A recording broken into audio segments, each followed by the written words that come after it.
welcome to today's Cyber Unbound episode. Today we have a very special guest with us. We have Mr. Swapnil Anand.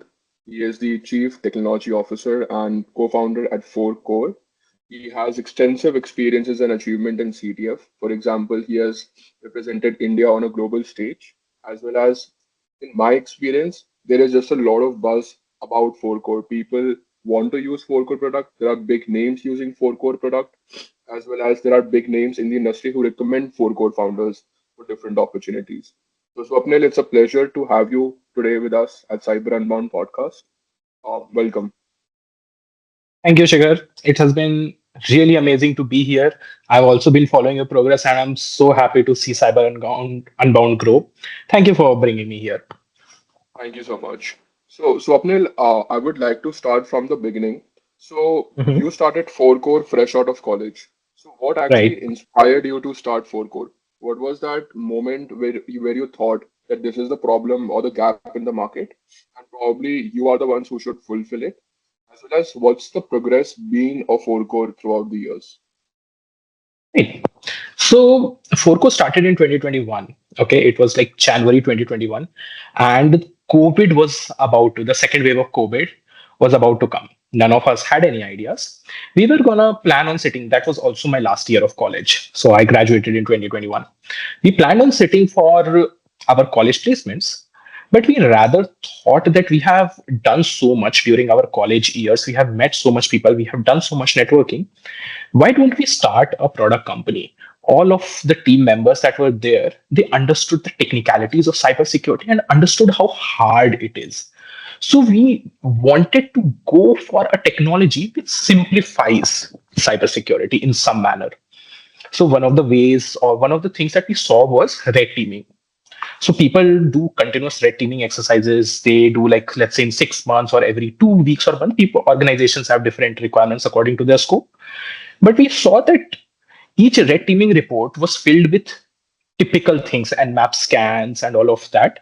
And people are paying a lot of money to get these done, which is fine, but it was taking such a long time. We wanted to simplify this. We wanted to bring a tool to the mass public which helps organizations automatically understand their security posture and rather do it regularly. So this concept is called as adversarial validation these days. Basically, you try out different adversary techniques in your organization and you try to understand which part of your security stack should be able to detect it. If it is not detecting it, how can you prevent it? So these completes the whole life cycle where you test out an attack, you try to figure out what is wrong, and finally you try to fix that problem. So this is how Forco started. Swapnil, in your answer, you mentioned that about adversary emulation. So, can you explain the audience, the students who might be watching, what does adversary emulation means, as well as why is it important for organizations today? Perfect. That's actually a very good question. So, for example, let's take all of the people watching will have a laptop or let's say even a mobile phone on which they are watching. Okay. Tech enthusiasts or people who are a tiny bit tech savvy also are aware of the antivirus and cyber threats that are out there. So they install some kind of antivirus. Your laptop by default, if you have a Windows laptop, it comes with Windows Defender.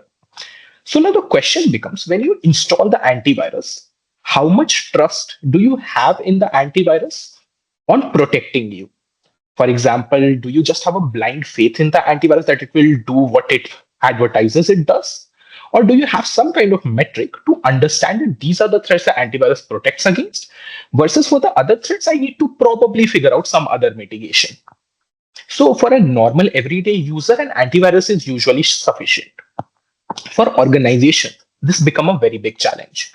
Why? Because organizations use so many different utilities across all their environments, so many different tools, some kind of like legacy systems, new edge production systems, new technologies, which increases the threat surface. Putting just one antivirus and having blind faith does not cut out. Okay. So now what they try to do is they try to understand how safe, how reliable these security controls are. For that, they traditionally do pen testing, VA, red teaming to understand their exposure.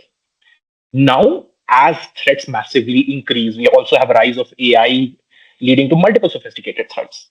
So as these come, you need to really be sure that you are protected against this threat. The best way to do that is, and what we do also is, to test out the behavior in your organization. Let's take a very simple example: screenshot. Screenshot can, let's say, compromise your critical information. You can have your intellectual property or financial data, and one screenshot can take it away. So what can we do? What an organization should do is try to validate different approaches for screenshot. For example, you have your Windows screenshot. Similarly, you can also take screenshot from PowerShell. There are multiple different methods to take screenshots, and organization should ensure that they are detecting each and every bit of these malicious behaviors. And in case something is a false positive, have critical or defined rules which will be able to identify these false positives and appropriately direct the security team. That is why, if you regularly do this kind of testing, you are bound to improve the cybersecurity posture of the organization. Today, you are blocking screenshot. Tomorrow, you are blocking audio capture. The day after, let's say process injection. And overall, you increase the security reliability and how your security posture is for the outside world.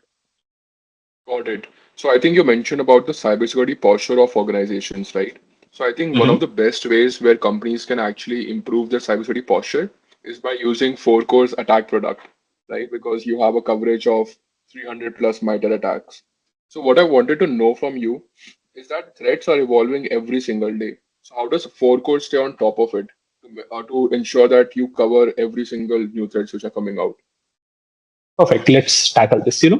I will start with a story from my childhood. I was always interested in cybersecurity. So when I saw that this year 4.5 new malwares came out, or I used to read like APT group research stories. So I have always been fascinated about these ideas of how antivirus works. Why can I not delete my malware? How does antivirus do it? Or there are so many 4.5 million malwares coming out every week or every month, every year. Then who is creating that? Okay, what difference do these malwares? Now that I'm educated in this domain, I understand that not all malwares are created equally. So let's take one malware, okay, or a malware group, Lockbit. Okay, so Lockbit has is a North Korean APT group. Okay, it's an advanced persistent threat. They develop their own techniques, but there is a stop because once you develop a technique and it works, you try to utilize that technique for as long as possible before it is discovered, before defenses are made. So on one day, maybe 10,000 new malwares come out, but all of those 10,000 malwares are utilizing the same technique. And that's why at FourCore, we genuinely very heavily focus on detecting behaviors for these techniques rather than detecting individual instances of malware. A Lockbit malware can change its hash tomorrow and be a different malware. And sure, it will count in the 4.5 million, but essentially it uses the same underlying technique. If you're able to detect those techniques, which you can, then you are instantly safe against, let's say, the 10,000 malwares that came out that day. So we focus on specific behavior detection so that you are able to detect these malicious behaviors, not these instances of malwares. And that's how FourCore tackles. For FourCore, we have actually identified three different categories which organizations would like to protect themselves. One we call as latest threats. These are all the latest malware samples, techniques, incidents that we observe in the wild. Okay, we have a threat research team who regularly collates these attacks, brings it into the platform, and makes it available for our users. Second, we go for scenario specific testing. Scenario specific testing are those testing, for example, if an organization wants to understand how safe am I against browser based attacks. Then we have a dedicated section which tests out different techniques from browser, credential extraction, bookmark extraction, things like those. And finally, we focus on exposures. We have this list of exposures scored in an order with which you get an actionable idea on this is what to prevent. Remember, we were talking about, let's say, take a screenshot from one mechanism, second mechanism. So in our exposures, let's say I have an exposure called screenshot, then you will have five different mechanisms to trigger that screenshot. And now you can rest assured that once you have tested against these mechanisms, there won't be other ways. When new methods come out, we incorporate them across our platform for our testing. This is how Got we it. keep our customers safe. Got it. So I think one of the things which stood out for me That FourCore actually covers multiple domains of security. For example, you provide web security, network security, emails. So, how do organizations react once they know after using your product or probably in demonstration that they are not as secure as they think they are? That's actually very interesting. We have seen multiple different ways organizations have react, but one thing has stood like very certain, and I commend them for it. Even with after the initial shock and disbelief, organizations have always been ready to ask us how do we mitigate it. In fact, this was one of their primary questions during the demos. Okay, the attacks look great. What are the ways that you have to detect and mitigate it? We have seen organizations sometimes denying, sometimes being in shock, sometimes asking for leadership opinion on how to approach this. But it has always been that they want to fix it. And that's why we have a good rapport with the customers. So our focus is on that this is the behavior, this is a validated proof, and this is how you can fix it. Got it. So, in my opinion, every startup has a very defining moment. So, for you, because you're the chief technology officer, did you ever had a defining moment where, for example, in any of your customer interaction or probably in one of the engagements which you had, in which you thought that, okay, this is the time when FourCore will actually grow big as a founder? Right. Okay. Let me think. I do remember one of the most defining moments of us was when we sold for the first time.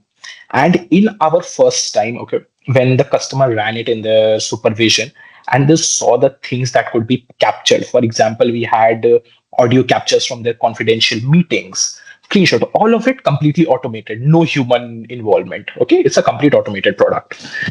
Then the customer realized the issues, and when we saw the results, we were equally fascinated at this is what we visioned that our platform will be able to achieve, and it has done that. The second defining moment came when we realized that our customers are not looking for more problems. For example, when we show that this is problematic, that's just one more problem. We also have to go with solution. So next defining moment was this understanding that cybersecurity is a complete flywheel. You have to understand the problem, you have to validate the problem, you have to understand the fix, you have to validate the fix, and you have to test it again. So then we built that. And then I think have been our most defining moments where we show the customers these breadth of attacks, the things that they were partially safe against, and then they realize these are the new ways that we can get hacked. So those customer surprises are always something that we enjoy. While at the same time, the customer is always also ready to move forward on fixing these things. So I think it's overall a very fulfilling thing to do. Right. So, I think you mentioned that one of the most defining point was that when you onboarded your first customer and you were fresh out of college, you had no sales experience. So, how did you actually onboard your first customer or get foot in the door? So that credit goes totally to my co-founder Hardik Manocha. He is my revenue officer. He's the person who brings in all the revenue. So Hardik, we had no experience. We were all tech people. Hardik started reaching out to our partners. Hardik started reaching out to people who can deliver these services. And we finally got a chance from one of the partners. That partner trusted us, saw our technology, and took it to a organization who had recently faced an ransomware attack. They wanted to validate that after the attack is done, after they have applied all fixes, how vulnerable they still are. And that is when they saw that platform and all the issues. And yeah, after that, it has been history. So, you mentioned that Hardik reached out to one of the partners, right? So, Mhm. I think FourCore has multiple partners. One of your partners is Tidal Cyber. And when you're forming partnerships, what do you exactly look in a partnership? And how has these partnerships actually shaped FourCore? Right. Let me answer this with one thing which I was also unaware during college days. I realized that cybersecurity is not just a tech problem. Cybersecurity has this technical aspect of tracking the threat actors, their behaviors, and everything. Then there's an implementation step. Sorry, excuse me. There's an implementation step where someone needs to implement these mitigation, these fixes in the said organization. They need to work with the stakeholders, the policymakers, and understand what needs to be fixed, where it needs to be fixed, how it can be adapted. Partners play a very important role in this step. While we develop this technology, our partners have been critical. For some of our partners have went way ahead and worked with us to understand very intricately how this piece of technology can be implemented into a specific customer's environment, how specific challenges that the customers face. They come to us with those challenges, then we work with them, and then those fixed problems are then delivered to the customers. Sometimes partners also involve us in meetings where we can guide the best practices. So partners have been very phenomenal for us, and we love working with them. They have been in the crucial step of implementation phase. We develop the technology, they implement, and I think it's a very good cycle that we have going on with them. Right. So, previously you mentioned about artificial intelligence, right? Mhm. And there are a lot of companies in India, a lot of companies in US, abroad, who are integrating AI at a very unprecedented rate within their cybersecurity products. How do you see AI making your product better? So, do you have any plans of integrating AI into your own adversary emulation product? How will it amplify the product usage? Correct. Let's talk AI. So AI has been phenomenal in helping users understand what is going on. We with ChatGPT type, help us do this, help us do that, and with ChatGPT or Claude will give us correct understanding of why it needs to be done this way and what needs to be done. Sure, it has its weaknesses, but that's okay. At FourCore, we see this approach as something which can help our customers understand the issue and the impact of the issue that they have found.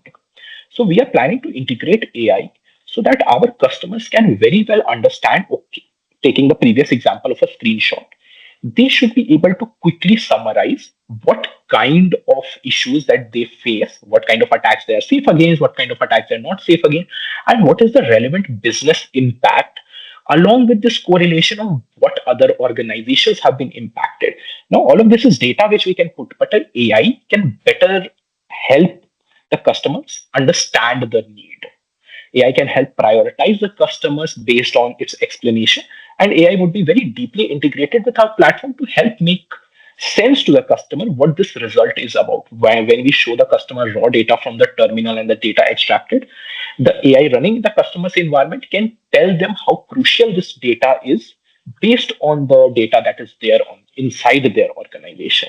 So now things can be very easy. Understanding how to prioritize a data leak which involves several financial documents, while let's say getting a account in the marketing domain compromise. These can have different priorities, and an AI can help better understand, help make better sense to the customer on what can be protected first, what cannot be protected, and overall make better sense to the customer. So you It's like mentioned about having that. chat. Yeah. Yeah, it's like having that consultant that you have hired for a teaming be with you always at all times. So you mentioned about ChatGPT, right? So AI is Mhm. a reality today. And because of AI, cybersecurity attacks, cybersecurity problems are becoming more sophisticated day by day. So how do you think FourCore in present time is well equipped to solve some of these challenges? Good question. Very good question, actually. So, currently, if we understand the model of AI is primarily trained on the pre existing data. This is also something that we are currently doing, trying to understand what is the scope of all of these attacks and trying to quickly bring them into our platform. So we will be ready with the new attacks that AI can come up with, including we also utilize our own lab to, let's say, force the AI to create some new attacks. We have research ideas, we have internal red teams. They have research ideas. We try to see if an AI can actually create those attacks. So we have always been pushing forward on that reality that AI sure can make sophisticated attacks, but let's do it here. Let's try to bring those attacks out, and let's also try to bring the defenses for that. The other thing that I would like to point out is it's a different tangent than your question, but I do think at this point that cybersecurity is a very important part of their stack. They're developing models, rapidly improving models. But now that DeepSeek has emerged, now that other new models will emerge, and there will be a race to fight on who wins the AI race. There will be a lot of hacking, lot of intellectual property getting leaked, and all of those things which AI companies should start taking heed of and start protecting things. So this does not go into our domain of, let's say, LLM hacking, or in the domain of keeping LLMs and the responses secure, but more on the infrastructure side of whether the companies can keep themselves safe from traditional cyber attacks like phishing or exploitation. Right. So I think one of the things which pushes company ahead, especially companies in cybersecurity or tech, is actually the people. Yeah. Because now you have been a founder, you have a good number of people in your team, you have interns. What are some hiring problems you faced even today? Because there might be skill gap within cybersecurity, or there might be certification barrier. So, what is your challenges which you face when hiring cybersecurity engineers, as well as problem with retaining these top talent in your company? Okay. Uh, let's pick the second part, because no talent of ours has left the company, because the work that we do here is the most interesting thing. Okay, if you love cybersecurity, if you love going deep into it, we have a place for you here, and you will love the work that we do. Regarding the challenges, yes, it has been like really hard to hire people on their technology capabilities or cybersecurity capabilities. We have done hundreds of interviews, vetted thousands of resumes across the last 3 years. There are a lot of people who understand superficially what the domain means, including understanding that this is the work that is supposed to be done and this is how it is supposed to be done. It's not wrong. It's actually completely needed. People who will understand in red teaming why should we use a particular methodology versus in some other scenarios why should we prefer some other methodology. This kind of intricate detailing or understanding is something that I find it very hard. I think the lack of it is like there are lack of platforms who tell people this is how you should approach, and I think Cyber Unbound is very well positioned to do that. So good luck to you guys. But yeah, we see a massive skill shortage for deep technology in cybersecurity. There was a person, and this is a funny story. I have a person in my team who literally put his resume on Reddit and then went, why do I not get it? Why am I not getting any kind of like callbacks, or is my resume that bad? His resume was actually very good. He was applying for a systems engineer. He was not applying for a systems engineer role, but his resume was completely a systems engineer. Okay. And he had like anti cheats and bypasses and those kinds of things in the resume, but he was applying for a web dev job and he was not getting a call back, of course. I saw his resume on r/India jobs, and then I contacted him through the DM. And now he's working here and he's very happy here. So these are some of the things. Maybe there is not much awareness on, based on your skill set, what kind of jobs you should apply for. Or if, let's say, you have an interest in cybersecurity, there's not a clear guided path on this is what is needed for, let's say, industry. This is what is needed if you want to become a researcher. Those kinds of clarity should be provided to students, which I see lacking these days. Right. So you mentioned about the culture of FourCore, and I think Umang, who was one of your interns, has also Mhm. podcasted before at Cyber Unbound with us. He mentioned he's a testament that how great FourCore's culture is. Now coming to the skill shortage, how relevant do you think OSCP or Hack the Box CPTS certifications are? Because these are very costly certificates. These are $1,000 to $2,000 expensive. Should students pursue this? Do you recommend as a founder? And even if they can't pursue these certifications, what do you think they can actually do to build skills? And how can they actually show recruiters through their resume that they can actually add value to your team at FOCO? Okay. Let's talk this.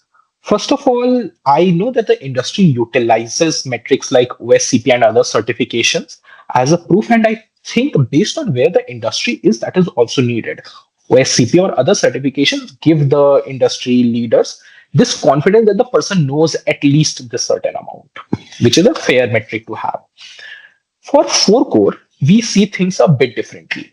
At FourCore and a lot of other startups, they don't really care about certifications because Most of the people we have don't have certifications, but in fact, as founders, we also don't have these OSCP certifications. But we are very talented and skilled in understanding what is going on. So I think if a person starts their journey where they're just curious about what is going on, what kind of, a very simple example would be, you probably have seen that little padlock icon on Chrome, right? And you have seen connection is secure, certificate is valid. I would like to ask the security students, try opening that. Okay, you will see these random words like public key, common name. Try Googling what are those. That will instantly put you down in a rabbit hole of curiosity where you will understand cybersecurity. Because essentially, what cybersecurity is my data is your data. Keep my data safe, keep your data safe. So I would like the students and people who are getting into cybersecurity industry to go in with that curiosity, that grit that I want to understand. It will be hard. It will be hard initially because resources are less compared to other domains. But if you're a curious person, it will be very worth it. Don't go for certifications, but just try to understand if cybersecurity is for you, if that deep research is for you. That will help you a lot. Start with the certificate, go to, let's say, software, try some reverse engineering, try to exploit some buffer overflows, try to crack some hashes. Everyone tries to crack Wi-Fi passwords, everyone tries to hack social media accounts. Try creating your own little lab, try to understand AD and hack into that. These will be no cost resources which you can do on your own machines and will give you a plethora of experience just by failing. You know how Thomas Alva Edison once said, he did not fail 500 times. He learned 500 ways to make a light bulb. So I think this is how students should also approach, not by that I want to get hired, but rather it's an open field for me. Let's see what I like and then go deep into that. Right. So I think one of the best ways to explore cybersecurity is through doing CTF challenges or capture the flag. And I don't think there is anyone better than you who can answer this question because you have done so many different CTF competitions. You have been winner of so many different CTFs, both international and in India. How do you see CTF experience actually translating to real life product building within threat hunting? How was that journey? Right. So let's talk about CTFs. Basically, you taking a different tangent, competitive programming in the software industry is hated. Why is it hated? It's hated because competitive programming is not a real metric of what usually goes on in the software development industry. CTFs are kind of similar, but not completely. CTFs are not a clear metric of what is usually needed on everyday cybersecurity jobs, but it does tell the person that if they're able to solve these technical complicated challenges, they will be able to do the usual job and more. So if a person who is good at CTF, who is solving these kinds of different challenges in different categories, I think they are very well positioned to take up any sphere in the cybersecurity domain. For example, incident response, data forensics, exploitation, reverse engineering, um, red teaming, blue teaming, all of these are understanding. It's like a pivot table of a typical skills that are required. And people who play CTS go do these, try multiple different categories and not just remain stuck in one, have much more chance or are more likely to understand overall cybersecurity infrastructure and be more capable inside an organization. Right. So, you've had Umang in your team who had no certifications before. Similarly, you Mhm. must have had other students as well in your team who wouldn't have had any certification. I think, Swapnil, even you don't have OSCP or any other formal certification.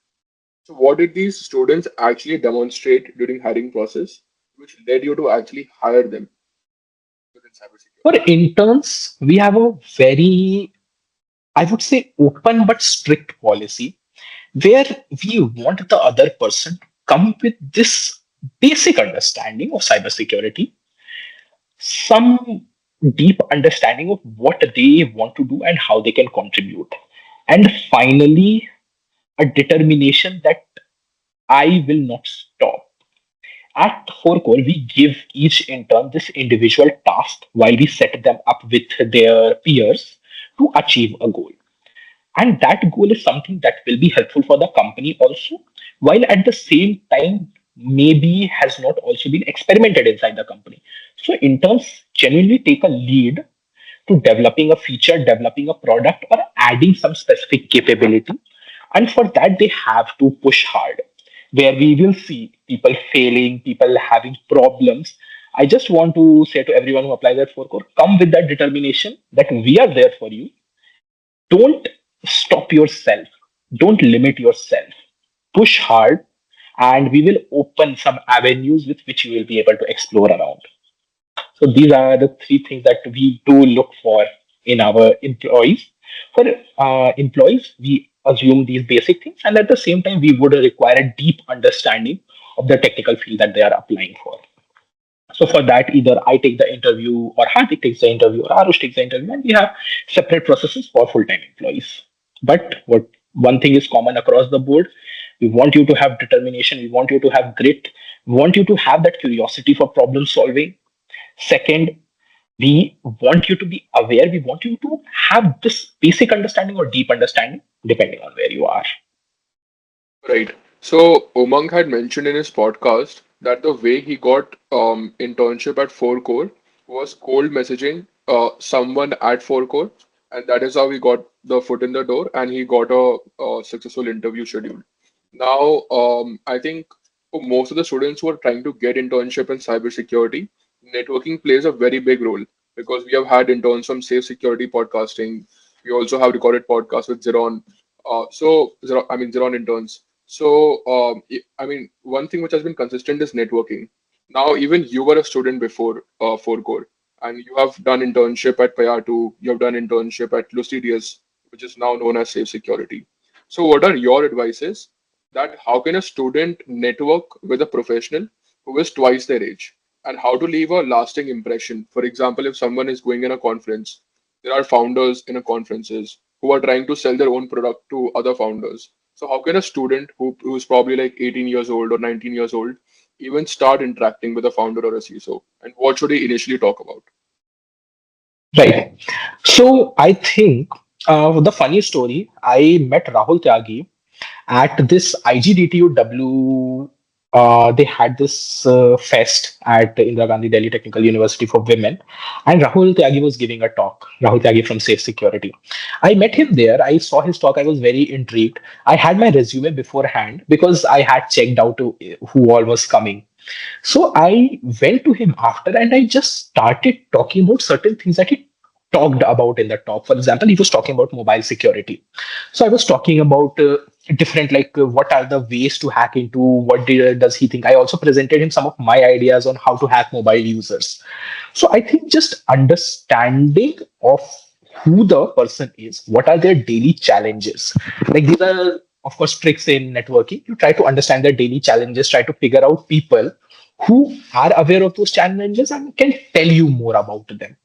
This is how you network, and I think networking is very important. I went and said hi to Tyagi, Umang came and said hi to me, and similarly, a lot of professionals do that. Go with a resume which is mind blowing in some way. You might be working on a new project, or you can just tell the person that I've been trying this out. What are your thoughts on it? Do you think that would work? And this is going to capture interest of founders. If a person comes with that, this is the technology problem that we are solving, founders are ingrained for it. They want to solve problems, and if they hear someone talking about it, they will definitely give interest. So I think go with this, that I want to get interview, and this genuine want to talk to people to learn from them. Not just that I am networking for the sake of it, but you should have some kind of admiration, and you should be learning something from the person, right? Otherwise, why are you working for them? You should be looking up to the person and taking things from them. If you already know something, maybe go do it at some other company. I think that is important. Be open, come with an actual interest, and I think all founders will pay you heed. Got it. So speaking of hiring, what's your perspective on Cyber Unbound as a platform which connects skilled students and professionals with companies? Do you think such a solution will work in the industry? And I think sure, cyber. like, Yeah, yeah, sorry. Sorry. Please finish your question. go ahead. Okay. Go ahead, please. So I think Cyber Unbound is very perfectly positioned. We met at AISS, right? And I heard your ideas, and I think they're very good for Indian industry. I believe you also, when you pitched this idea to big industry names, they were also super intrigued by it, right? I think Cyber Unbound is perfectly positioned. You also have a platform, and I think if you can provide students with a journey, a platform that if you are able to do this, when you have that end result and not just that these are the sets of challenges that you can finish, this end result, okay, after this I will be at least this much capable. For example, Cyber Unbound can have like OSCP level checkpoints. Now you are OSCP level certified, not OSCP certified, but now you can perform OSCP. I think that will give students a very good metric on what to achieve and will also have a great progress. And platforms like Cyber Unbound genuinely need to be there for hiring, for giving us, for example, we can reach out to you. Hey, Shikhar, do you have people who are at least at this level? And you can just give us the name, you can reach us. So I think you guys are very perfectly positioned and it's a very important need in the market. So I think thanks a lot for that compliment because we have been doing good and we have hopes that we can actually help out the students and the early professionals. And I think we'll implement some of the advices which you shared because those are some of the great ideas. Switching gears a little bit. So you have been founder for quite some time now, right? And I'm sure you personally would have had a lot of ups and downs. There might be a lot of students who might be watching this podcast not from the perspective of getting a job, but to also open their own startups. Because you're not too old. You're a very young startup founder within the DSCI community as well. So, can you share from your experiences of ups and downs that what should an aspiring entrepreneur do and what not do to actually build a good company within cybersecurity? Perfect. Very well said. I would say one of the most important thing to understand is entrepreneurship is not what they sell you. Okay, entrepreneurship is sold as this get quick rich scheme or have all those networks and everything, but it's an equally demanding task. You know it well, I know it well. People who will be joining us in this journey should also understand. I was recently actually watching Sam Altman's startup school. Okay, and he said in his first opening lecture, he goes, if you are becoming an entrepreneur to make money, don't. There are easier ways. And I do believe, yes, there are easier ways. Entrepreneurship is about that grit and determination that you do want to make world a better place or some vision that you have for the world. And this is where your place is.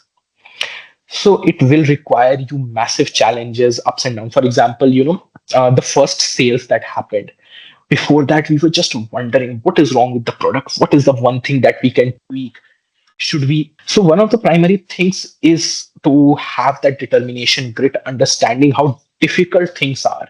If you are a nobody in the industry like we did, we faced a lot of hardship to convince people that yes, we are reliable, yes, we are trustworthy.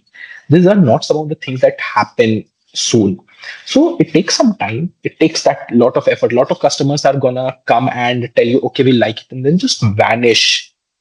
You start having anxiety, you start having mental health issue. Is it we who is wrong? Is the market not ready? These are a lot of questions that you will have along with working, let's say 18 hours, 16 hours daily. My sleep cycle has currently reduced to, let's say, 5 hours. Okay. So these are some of the challenges that you will face and any founder will face if they're trying to take the company to a great place.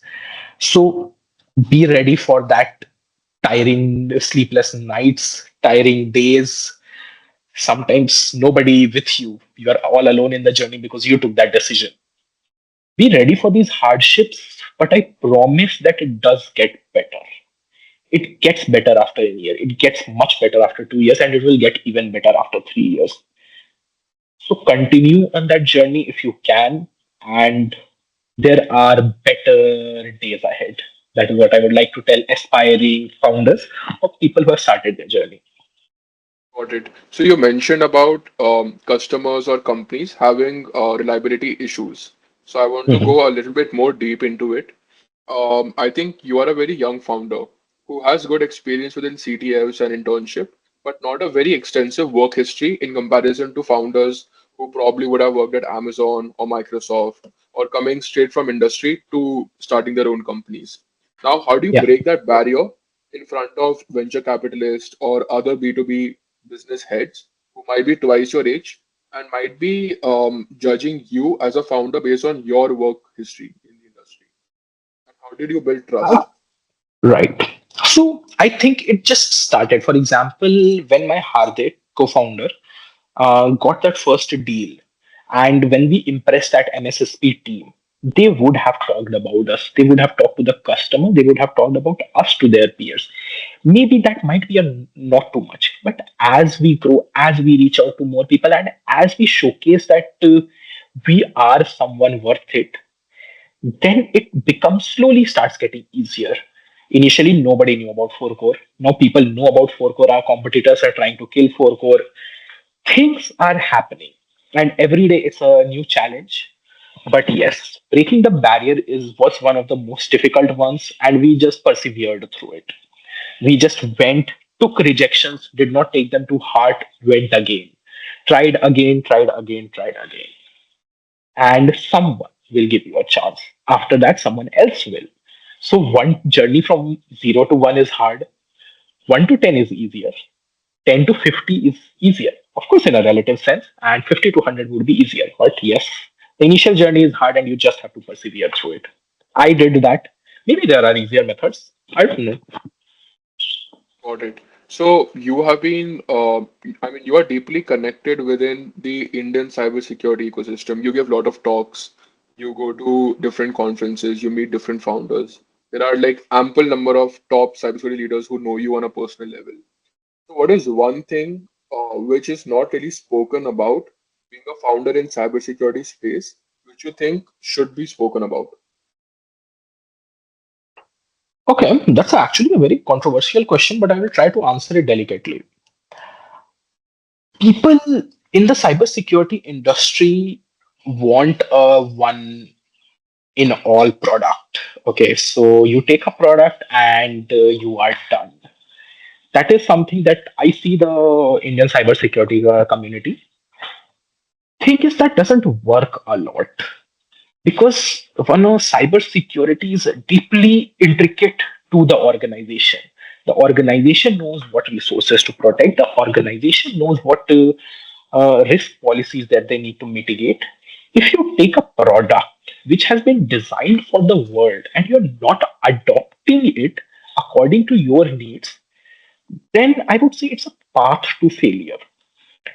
You should have dedicated teams who understand how your organization functions, have clear understanding of what kind of data, what kind of policies are there, and then have this proactive approach towards cybersecurity, not a reactive approach that we will put a security solution and we will forget about it.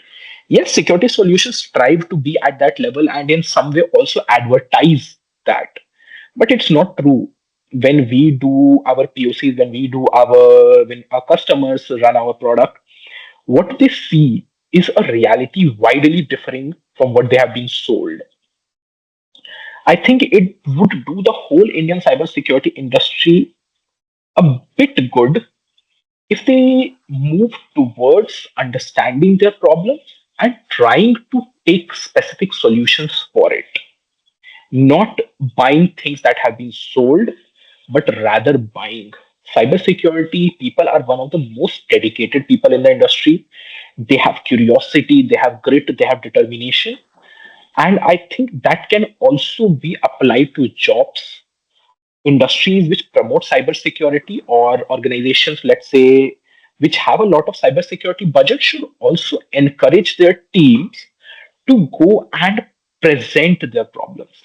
I will also bring out this little thing. I recently read Rahul Sasi's LinkedIn. Rahul Sasi, I guess people are aware, he is the CloudSex founder, big company in Indian cybersecurity. Rahul Sasi recently mentioned that in one of the RFPs, a customer, or sorry, the other vendor tried to put a RFP point, which was the participating OEM shouldn't have had a cybersecurity incident for the last 3 years. This plays on, I think this was a very bad thing to be done by the other vendor, because while Rahul Sasi was promoting that openness, that transparency, the vendor was trying to utilize that against him, pushing the whole industry down. Cybersecurity industry, like a lot of things in the industry, Indian community is seen with that taboo. Why this happened to us? Indian Indian community is more on the side of victim blaming than solving the problems. So CloudSec was responsible. That is the narrative that is being pushed, and I think that is completely wrong. I think Indians should understand that cybersecurity is a developing industry. The whole IT industry is rapidly evolving, and there will be points of failures. Which industry doesn't? Every industry has points of failures. But utilizing those failures as ways to move forward, incorporating transparency and openness across the industry, communicating the issues that have been found and how to quickly fix it is important. Right now, only a select group of people do it. I would love if the whole cybersecurity industry adopts it. You have very well explained what the industry is doing today, but as the founder of FourCore, how do you see cybersecurity industry evolving within next decade? And what will and how do you see FourCore will evolve within the next one decade? Right. So cybersecurity industry is gonna grow. If we look at the last 20 years trend, okay, so we initially, okay, cybersecurity industry goes with the IT industry. The new IT technologies that come in to, let's say, simplify our everyday needs, it is gonna require ever more data to be given from us to them, and ever more need to protect that data. Let's The new thing that has been coming out is the artificial intelligence, and currently we are facing problems of, let's say, copyright issues, LLM hacking, jailbreakings. So cybersecurity industry is gonna evolve. IoTs, AI, blockchain, these are going to be the things forward. How much they are incorporated in the industry, as in how much the industry depends on them. Our industry depends very much on MySQL databases, so SQL injection is a big deal. Similarly, how much our industry is going to rely on artificial intelligence, IoTs. Similarly, we will see new avenues open up, new startups coming in, let's say AI security, IoT security, and this is how the industry keeps going forward. Cyber security industry always takes the lead of the IT industry and keeps moving with it. Where there's data to collect, there's data to protect. How FourCore will survive in the next 10 years, or what is the plan for FourCore for next 10 years, is basically we want to be positioned very well where we are at the heart of the cybersecurity testing. Okay. Currently, we are tackling red teaming with continuous automated red teaming, adversary validation, exposure validation. We want to put this further and keep evolving with it, that now that there is, let's say, an AI security tool is there, we should be in a position that we can validate what are the issues with the AI security tools and how can you protect it. Similarly, for IoT, OT, these are also our future domains of expansion, to be a world leader at this is how technology should be defined. This is how things should be protected, and these are the things that are going on across the world which we should be protecting against. This is the FourCore idea of how we move forward. Right. I think one thing which people don't know about FourCore, which is not publicly written on your website, is that you are a bootstrapped company and you have actually survived bootstrap for many years. So, what is your perspective on that? Should companies stay bootstrapped? Should they pick up investments early on? Will you pick up in any investments in the future? And So, I think a lot of startups also they get into early dilution trap, especially with young mhm. founders. So, I mean, did you ever had any thought of raising investments just to get network of the investors early on? So as we started our journey, we wanted to stay bootstrapped because Arush is a visionary. He knows how what are the things that are required in the industry before you raise fundings. Okay, so he is our CEO, and the direction that we wanted to go in was that we wanted to stay bootstrapped till we understand what the industry, the resource requirements, the financials, all of these things need to be. Okay, so that we are positioned and understand something correctly before we jump into, let's say, funding or early dilution traps. Similarly, when external fund companies come in, they will try to dictate how your product should be or how you should grow and all of those things, which is fair. But we wanted that first understanding of the market. We did not want anyone else to just come in and say, no, this is how the market works. We wanted to experience it with ourselves. So now that has happened, and now we understand much better, okay, on how the cybersecurity industry works. So what are the blockers that we face, which are the areas that we want to expand to, and what are our expansion plans. These are some of the things now that we better understand. We are better suited for fundraising, so we will now go for fundraising. Regarding whether early founders should go for fundraising is something that I think they would know better, depending upon how much you understand your skills, how much do you understand your industry. I think it can be a early game altogether. So, because FourCore might be, I mean, is already doing a lot of innovative work, and the vision is great. I'm sure there might be many things in the store for the cybersecurity industry altogether. What is next for FourCore? Are there any exciting projects, any new technology, any new thing which you want to share with the audience, which the FourCore might be working on or might be launching soon, within probably this year, 2025? So in 2025, we have actually very big plans. We are launching our continuous automated red teaming, which has been a demand in SEBI CSCRF. And our continuous, we have a variant of that currently, which matches the industry standard, but we want to push it hard in a much better manner. When we see continuous automated red teaming, we do want to focus on each of the aspect continuous, that our platform allows for continuous testing, automated, not just automated for the sake of being automated. These need to be valuable results which are determined in an automatic manner. Red teaming, we have our security team working hard to figure out the threats that are going on, implement that, and bring them onto a platform for our customers to test out.